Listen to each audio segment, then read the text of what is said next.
Assalamualaikum warahmatullahi wabarakatuh. Asyhadu an la ilaha illallah wahdahu la syarikalah wa asyhadu anna Muhammadan abduhu wa rasuluh la nabiyya wa la rasula ba'dah. Alhamdulillahirabbil alamin. Sampai lupa mengucapkan hamdalah. Astagfirullah. Kita dapat berjumpa kembali pagi ini. Saya kemarin sempat membahas tentang bagaimana memulihkan kepercayaan anak kepada kita, manakala kepercayaan anak itu sudah menurun, tapi lupa bahwa ada satu hal yang seharusnya dibicarakan terlebih dahulu, yakni bagaimana menjaga kepercayaan anak kepada kita. Maklum kemarin memang lebih banyak yang bertanya kepada saya tentang bagaimana memulihkan kepercayaan anak jika kepercayaan anak itu sudah runtuh. Kembali kepada perbincangan kita karena waktu kita tidak panjang. Bagaimana kita menjaga kepercayaan anak? Secara sederhana, prinsip paling pokok adalah kita harus jujur dalam segala hal kepada anak. Ini pertama untuk menetapi perintah Allah Subhanahu wa taala, wal yaqulu qawlan sadida, sehingga karena itu dalam segala situasi kita berusaha untuk jujur kepada anak sejujur-jujurnya. Lebih-lebih dalam berbicara, hendaklah kita bertutur dengan jujur, menjawab dengan jujur, dan menyampaikan alasan pun dengan jujur. Bahkan bercanda gimana? Bercanda pun kita perlu jujur.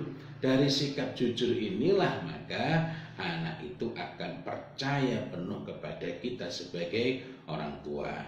Akan tetapi ada tiga situasi, ada tiga hal nih yang kadang-kadang kita sebagai orang tua itu kemudian merasa kesulitan, kemudian kadang-kadang orang tua jadi kehilangan kejujurannya gitu. Ketika menghadapi situasi tersebut. Apa saja itu? Pertama, saat menolak permintaan anak. Nah, namanya anak itu kan ya macam-macam ya, sering minta dibelikan ini, minta itu, dan macam-macam itu. Itu hal yang wajar, itu hal yang baik-baik saja. Dan tugas kita itu memberikan jawaban dengan baik, jawaban dengan jujur, karena ketika anak meminta dan kita menjawabnya dengan jujur, itu sekaligus merupakan kesempatan bagi kita untuk menyiapkan anak-anak yang di bawah umur 7 tahun misalnya, agar mereka itu memiliki tamyiz, karena tamyiz itu selain kemampuan membedakan baik dan buruk serta benar dan salah, juga implikasi lainnya adalah dia itu dapat mengatur uangnya dengan lebih baik. Tentu saja jangan bayangkan sudah expert dalam manajemen keuangan, dalam mentasarrufkan harta, tidak. Yang kemudian di usia selanjutnya, usia 7 tahun sampai 10 tahun maupun usia 10 tahun hingga berikutnya, kita ini perlu mengawal mereka, perlu mendampingi mereka, perlu menemani mereka agar mereka ini dapat mengelola, dapat membelanjakan hartanya dengan baik.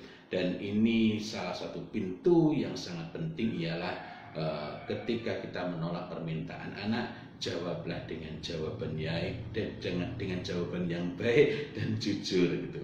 Kemudian yang kedua ini ketika menjawab pertanyaan anak, ada kedua kemungkinan. Pertama, saat kita tidak tahu jawabannya, dan sebagian orang tua itu merasa bahwa jadi orang tua harus super, harus hebat, harus serba tahu. Enggak.